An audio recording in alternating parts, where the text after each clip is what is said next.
Single Girl Brunches with the Best is the Single Diaries signature interview series with extraordinary young women. Whether they're starting their own businesses, traveling the world, or chasing their dreams, these girls inspire us with their passions, ambitions, and accomplishments. They remind us of the importance of cultivating our relationships with ourselves so that we can bring the best of who we are into every other relationship in our lives. Over coffee at their favorite spots, they share their personal stories and tell us what it means to them to be a single girl. On this episode of Single Girl Brunches with the Best, we're talking Finding Your Beat with Missy Modell. And just being in a place where you create for a living and like you wake up and you write music and you talk to people and learn about their lives and together you like build stories. It's so cool. Like I just feel so lucky.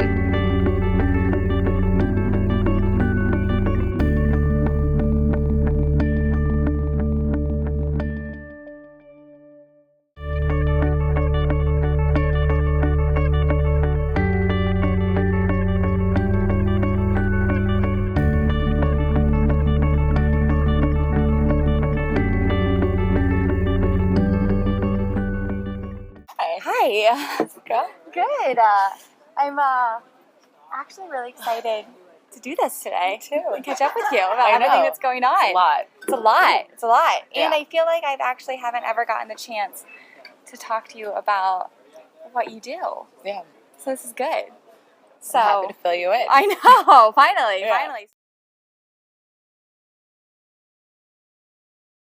In college. Yeah. That's where it really started. Yeah, and it was really cool. College for me was so formative, and I had no idea what I was like. A lot of my friends were applying to business school or applying to law school or whatever their next step, or just applying to like entry level jobs. You know, because after college, like it doesn't matter. You have like a degree in English, it doesn't guarantee. It doesn't matter. It doesn't. It just I don't know. So I didn't know what I wanted to do. What were you studying? I was a psychology major and then English and Italian double minor. Literature and Italian double minor. So very eclectic. And I was considering maybe getting my MSW and What is an MSW? Master in social work and becoming wow. a psychologist. Okay. So that was something I was interested in. Then I was also toying with the idea of doing the food studies program at NYU, being a food critic because I dabbled in that in the past because I'm obsessed with food. But then it was always music that was kind of top of mind. And I'm like, you know what? Like this is really a chance to do something crazy and just see what happens. I'm still in it. So what was the first part of the journey? Like, take me through. You started songwriting, graduated, and then graduated. I honestly think I wouldn't have done music if I dated this guy after college. In college, he is an amazing writer. He's he's just a brilliant person. And I was his muse, and he wrote musicals, and I was like the star in the musical, and he was my director, and it was like this beautiful love affair, and he was so inspiring to me to pursue this craft. Was this in college or after college? In college. In college. Yeah, after I broke up with my college boyfriend, we dated, and it was just amazing, and I'm so grateful to him for that, and he's so brilliant, and he's still doing it, and he's doing really well, yeah. So he's the one that really inspired you after college not to go into psychology or social work and to I would say so, yeah. pursue music? Yeah. So how did you actually go about doing it? Whether did you move? So I moved back to New York, and I had no idea what I was doing. I'm like, okay, want to do music? Where do I begin? I didn't know. So I was referred to a friend of a friend who's a music producer, so I started working with him. I worked with this DJ, and I went to his house in Westchester, and we wrote a song called Ecstasy. Which I'm not very proud of. He's a great DJ, but it was not my finest piece of work. Not something, going back to the beginning, that you really personally identify with or represent your personal brand. Not so much. But I did it, and it was great. I performed at Marquee, and it was fun. Hey, wow. And in the Hamptons. Yeah, it was just silly. Yeah. And I think, but every beginning is always trial and error. So I was just trying a bunch of stuff. And then I got introduced to these guys, Kinetics and One Love, who are amazing songwriter, rapper, producers. And I did a song with it. My first song really was with them, and they kind of, that was fun, guided me, and they're amazing. And so from there, I started getting into this this college scene of me being the singer on the raps. So I was like the Rihanna to their Eminem. And that was my claim to fame. And I did little tours, and I performed around colleges, and I would do cover songs, and two of my songs that were never released. And it was just so cool. That's cool. Yeah, wow. and a lot of them are just killing it. So successful, and like, because they had a very specific brand, they stuck to their demographic, and I still at that point was kind of flailing. I'm like, well, I'm this, but I'm also kind of this, and I play guitar, but I also want to dance, but I also like electronic music.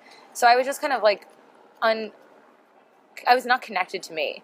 And you really, to be an artist, you need to know who you are and not care. You can't be derailed. If someone says you're that, like, obviously you have to be malleable in some way if you're having advice, if you're getting advice from like a manager and they know what they're doing. But you do need to be true to yourself. Yeah. Or else, I think that's why people fall off, is because they're just like lose a sense of themselves. So I'm just like, I've been through a few years now, just kind of trying a bunch of stuff out and seeing what sticks and what makes me happy and what inspires me. And honestly, I really feel like now I'm at a point where I'm so excited, and I feel like I was a few months ago. If you asked me this question, I honestly would have maybe said I was on the way out. Like I can't do it. I'm over it. It's so taxing emotionally, physically. I don't know. What about it makes it very physically and emotionally taxing? Just getting the word no all the time. Is that with you? Thank you. Just hearing the word no, like you'll spend, like I'll write a song and think it's amazing and spend days working on it, and then I'll send it to somebody and they'll be like, nah, I don't really like it. And so it's like all your blood, sweat, and tears put into this work of art. You can't be attached to it. Yeah. You can't. It's just like I don't know. I ate this and then it's gone. It doesn't. I don't know if that makes sense. It just like you expend something, but then you can't like have an emotional tie to it. Yeah, it's hard. You just have to love what you do. Hard when that is you. Yeah, like you basically like created something that's a piece of you. And just some things don't make sense. Like, why is this person at this level? Like, I'm equally as talented as this person. Why are it's when it's your time, it's your time. I really believe that. And I don't know. It is luck, but it's also just being in the right place at the right time and working really hard and being committed fully and not letting anyone tell you can't do it. So what actually pushed you to decide you want to get a manager? So basically, I have developed this persona that is not really fitting anymore. I don't know how to explain.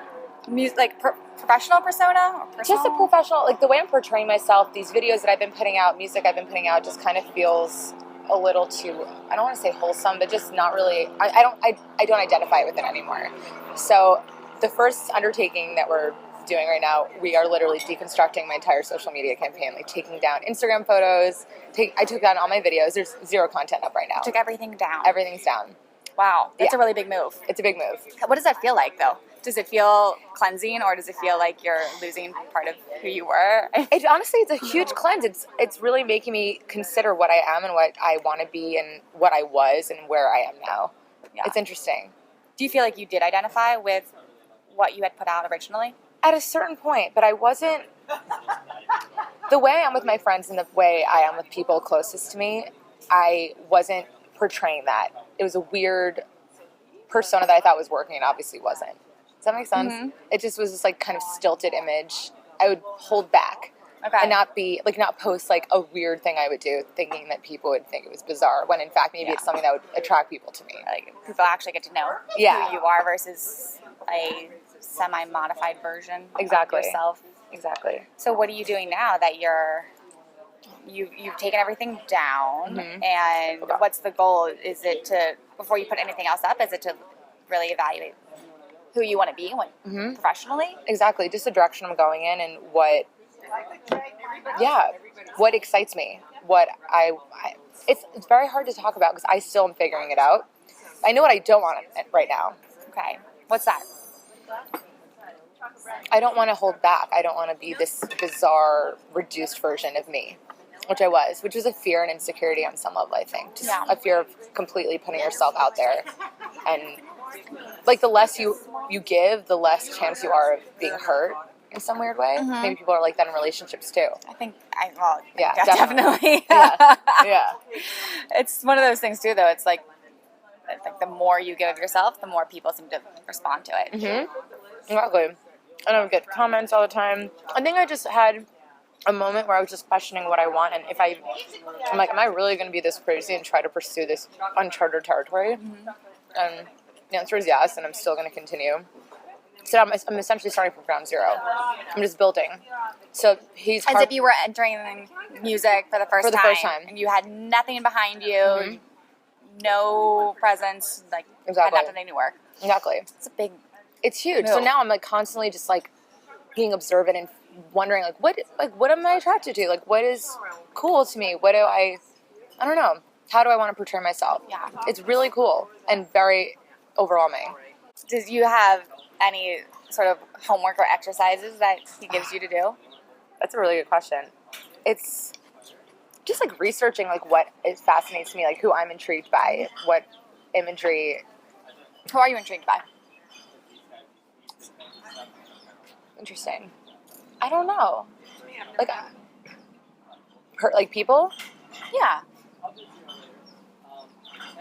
Everybody. Or everybody. Well, there's this girl, Hannah Bronfman, Mm-hmm. who is, I think, a brilliant social media person, if I were to. Okay. She grew up in New York as well, and she's just amazing. Like, she captures moments that are, like, perfect, and it doesn't come off narcissistic. Mm-hmm. And she's, like, sexy, and she's very proud of her body, and she's a beautiful body, and she's very inspirational. She gives, like, food tips and workout tips. Yeah.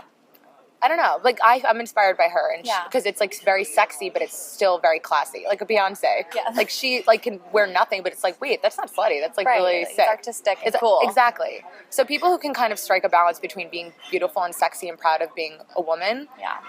but not going over the top to the point where you're like, okay, they're like loose. You know what I mean? I call this slut. Yeah. No, I totally know And what that's you mean. And hard. it's it's a hard balance And to you strike. see girls like all the time, like nipple tassels, and it's like that's not. You've overshot. Yeah. Yeah, no. And that's there's not where I'm gonna definitely go. like a middle line there where it's cool Mm-hmm. and it is like artistic. Mm-hmm. Are there any artists that you really admire? Yeah. Or who you would love to grow into? Yeah, there's this band, Ms. Mister, Mhm. and Lizzie, who's the singer, is so amazing and inspiring, and she's just so cool. And like her fashion style is so unique, and like she dyes her hair different colors, but she's so approachable and nice and sexy. Do you know her personally? Mm-hmm. Yeah, my one of my very dear friends is the drummer in the band. Okay. So Cool. yeah, I know them from New York. I don't know her very well, but she's like just badass. She was a badass person. That's how I would describe her. Just like so empowering to other people, and just she like radiates sexiness, but also like I want to be your best friend. Yeah, that girl, you're like, Yeah. you're just cool. Yeah. You're just a really cool girl. And for their band, like the imagery is so different and cool. Like I think anything that kind of is familiar in some way, but also is very unique, is like always the goal. Who did you look up to that really inspired you to get into music in the first place? It's a strange combination. Shania Twain.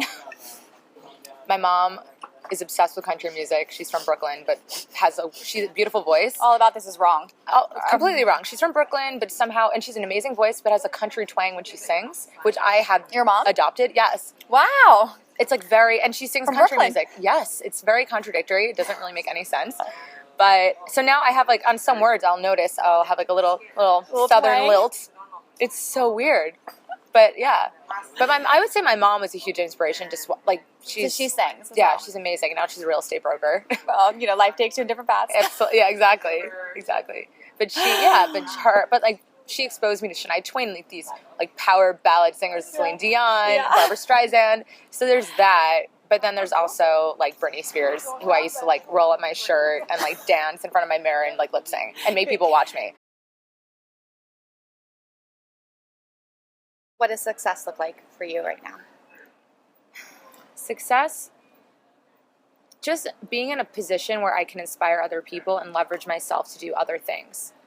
Like I music is my focal point. That's like the nucleus of everything that I am. But then from there are like other things that I want to, like I don't know, like have a nonprofit that we've discussed, like bringing meditation into inner city schools, or having, I don't know, doing some like TV hosting and having like a little show and like interviewing people, and because I love talking to people. I don't know, anywhere where I'm in a position where I can meet as many people as possible and inspire them and be creating at the same time. Like I don't really view success monetarily.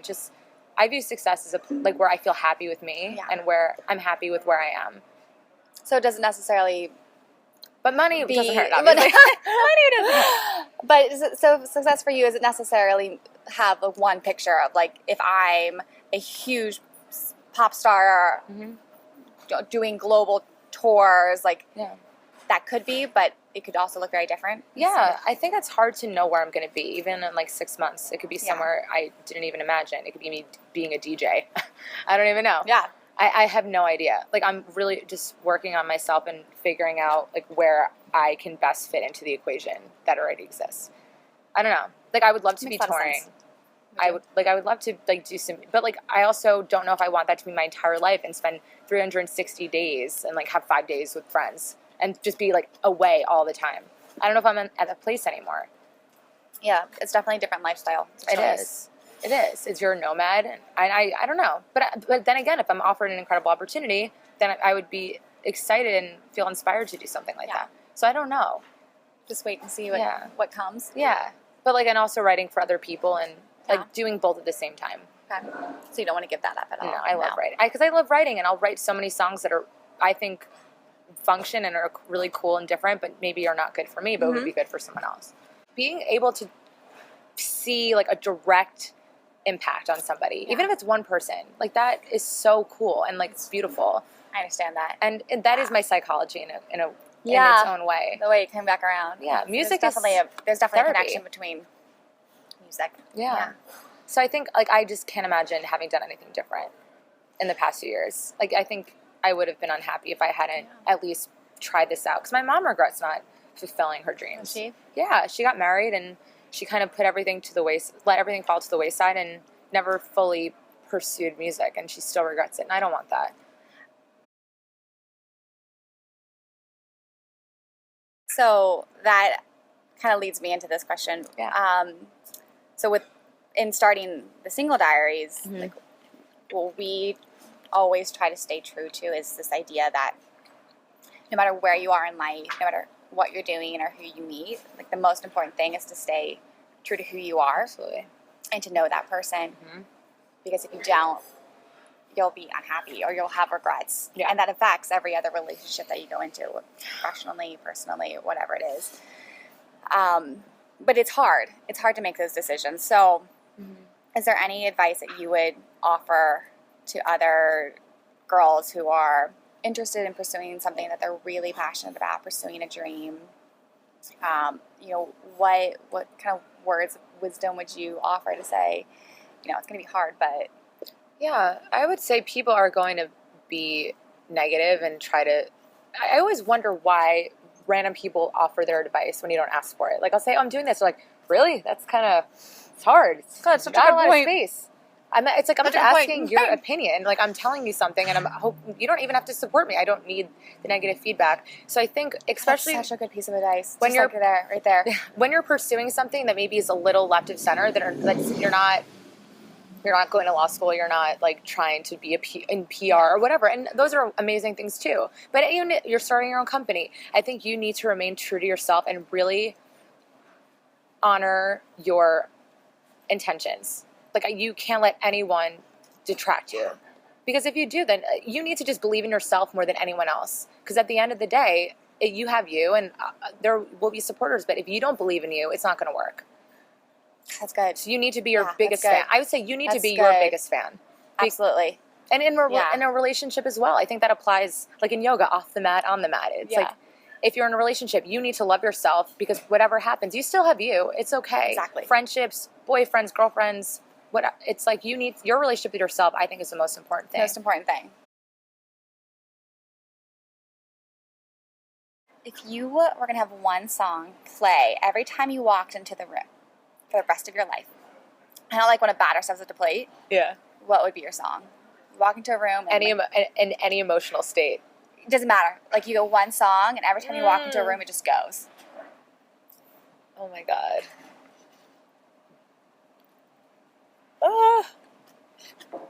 It's such a hard question. And I've thought about it because I have a few answers to that.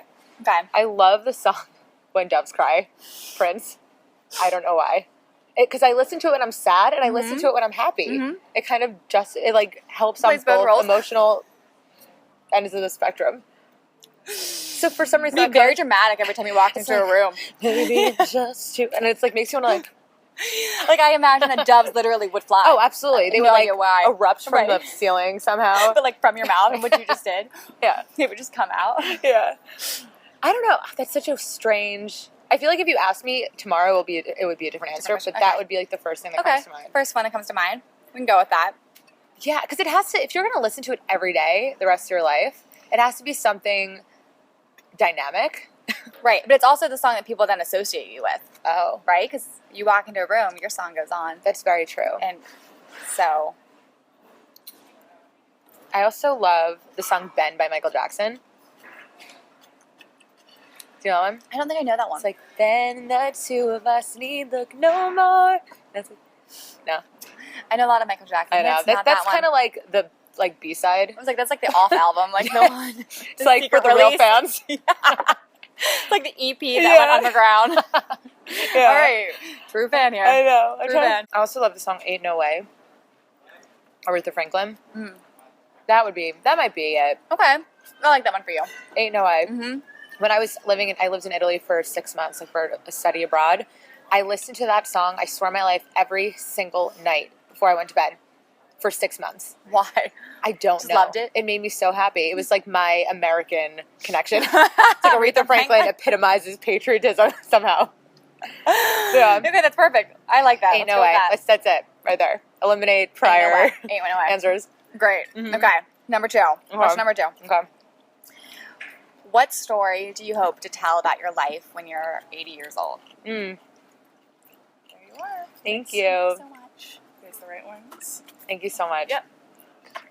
I just hope to have lived a very, I just want to live a crazy, fun, spontaneous, beautiful, full life. I don't know, story-wise, just that, bye, Fernando. See you later. Love him. He's great. He's my best friend. So every time you go to a restaurant, you know the people there. Yes, I have to. It's so weird. I like to have little relationships. It's like my version of Cheers. Everybody knows your name. Yeah, exactly. Adage. Honestly, like we were at Oscars.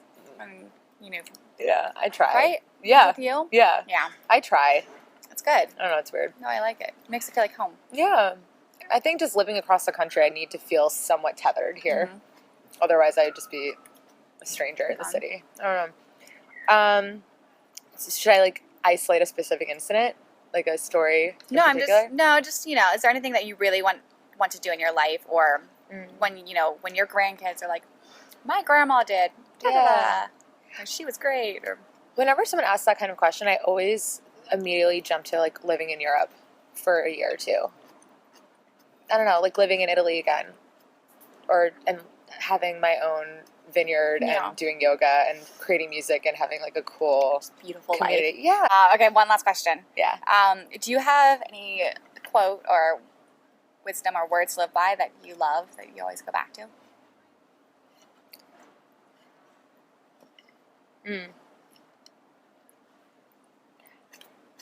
I feel like I should have a beautiful Maya Angelou quote atop that automatically comes to my yes, mind. I have this one. It's printed off. It's sitting on my desk. 1927, Maya Angelou once quoted. No.